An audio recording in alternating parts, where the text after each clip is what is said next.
Hello there guys, welcome to Dinos World. Today I review the all new Bajaj Pulsar 160 NS ABS variant.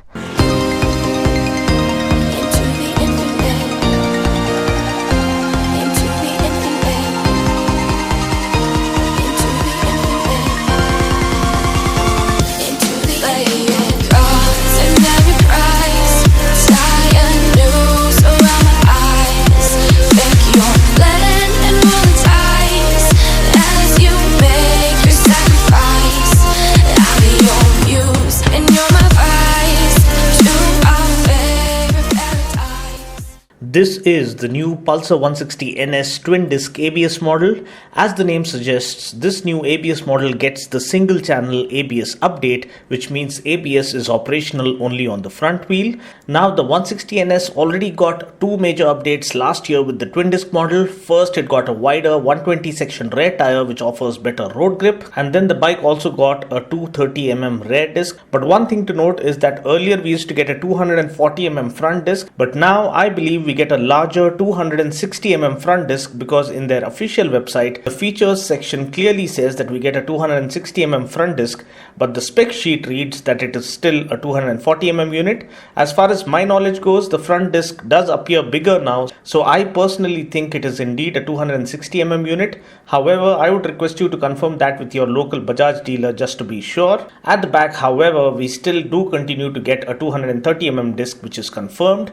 Now, just like all other Bajaj bikes, the 160 NS also gets a rear wheel speed sensor which helps the ABS unit to function flawlessly by applying adequate braking force on the front tire, thereby offering an overall safe and secure braking mechanism. Now, talking about the engine, powering the bike is a single cylinder oil cooled 4-valve twin spark 160.3cc DTSI engine that puts out a max power of 15.5 PS at 8500 rpm and a max torque of 14.6 Newton meters at 6500 rpm. We get a 5-speed gearbox. The twin spark plug technology results in better combustion efficiency, which results in more power, better fuel economy, and overall lesser emissions. The 4-valve engine comprises of 2 inlet valves and 2 outlet valves. The 2 inlet valves allow the air-fuel mixture to flow freely into the combustion chamber, while the 2 outlet valves allow the exhaust gases to escape freely. Now, this allows the engine to breathe easy even at higher RPMs. The tank capacity is 12 liters, which I think offers manageable tank range. Ground clearance is 176 mm, more than sufficient to clear the speed breakers in our city. Seat height is slightly higher to accommodate the underbelly exhaust, and although I don't have the exact measurement for you guys, I'm around 5 feet 7 inches tall and I was left tiptoeing on this bike. Mileage wise, I think we can expect anything close to 45 kmpl from this bike if ridden sensibly. Price ex-showroom Hyderabad, as per what is mentioned in their site, is Rs 82,816. To know the exact on-road price, you can call the number appearing on the screen currently or head to your nearest Bajaj showroom. Now let's just go ahead and check out my braking test as well as my first ride impression. Start this review right away.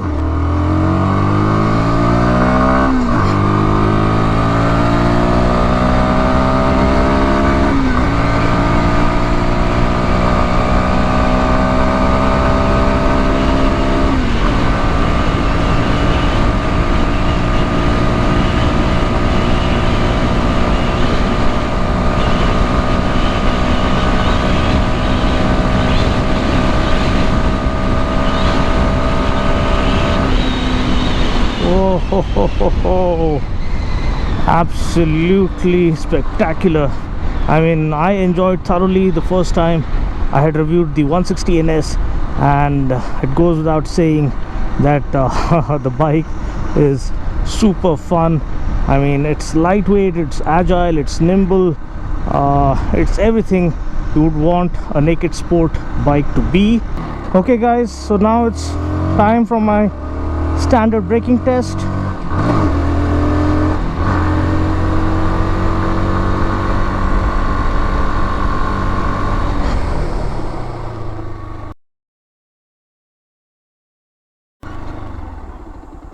Whoa, that was pretty good.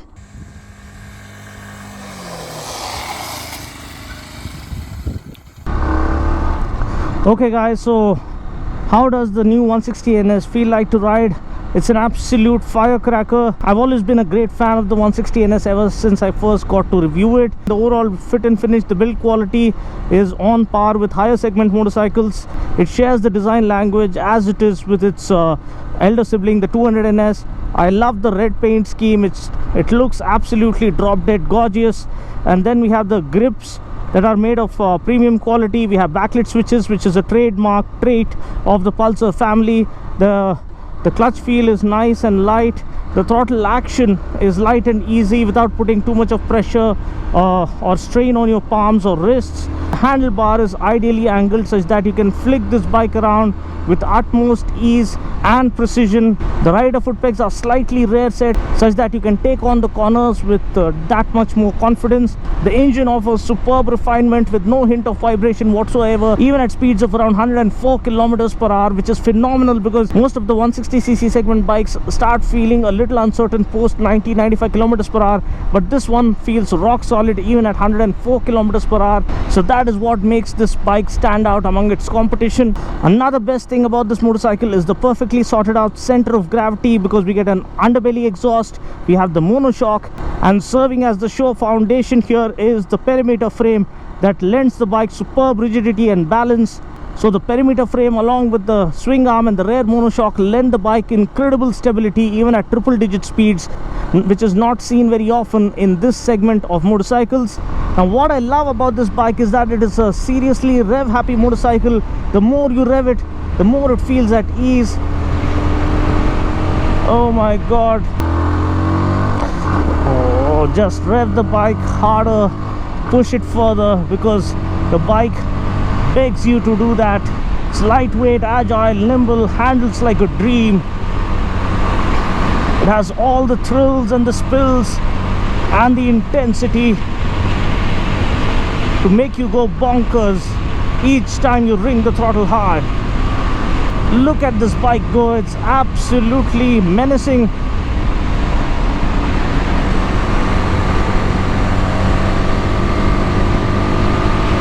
The bike holds the line flawlessly even while cornering.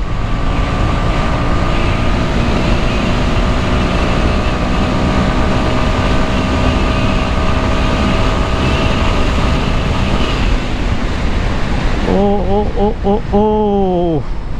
The braking is really good. The braking is much better now with the inclusion of single channel ABS. And please note, and I always keep saying this, that the braking technique, the ideal braking technique is to use more of the front brake and lesser rear brake. So the actual percentage is around 75-25 or 80-20. 80% on the front brake and 20% on the rear brake, but that is something you'll get used to once you start applying this philosophy. The refinement is top notch. There's no hint of vibration even at speeds of around 104 kilometers per hour. The suspension is ideally sorted out to offer a perfect blend of comfort and performance. It does absorb the bumps with consummate ease. You don't feel a thing. It's not too hard or too rigid.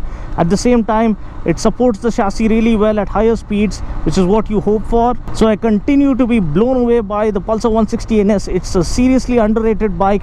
It deserves a lot more attention and applause than what it is getting currently. So I would suggest you go out there to a Bajaj dealership and test ride this bike, because it's serious fun. The peppy nature of the engine, the perfectly sorted out riding ergonomics, the ultra refined power delivery, the rock solid chassis structure, and the flawlessly sorted out center of gravity makes this bike an absolute firecracker in terms of handling, performance, and pretty much everything you would hope for from a 160cc motorcycle. So I guess that's pretty much it for now. I just hope you found this video useful. Until next time, this is Dino saying ciao, take care, God bless, and ride safe.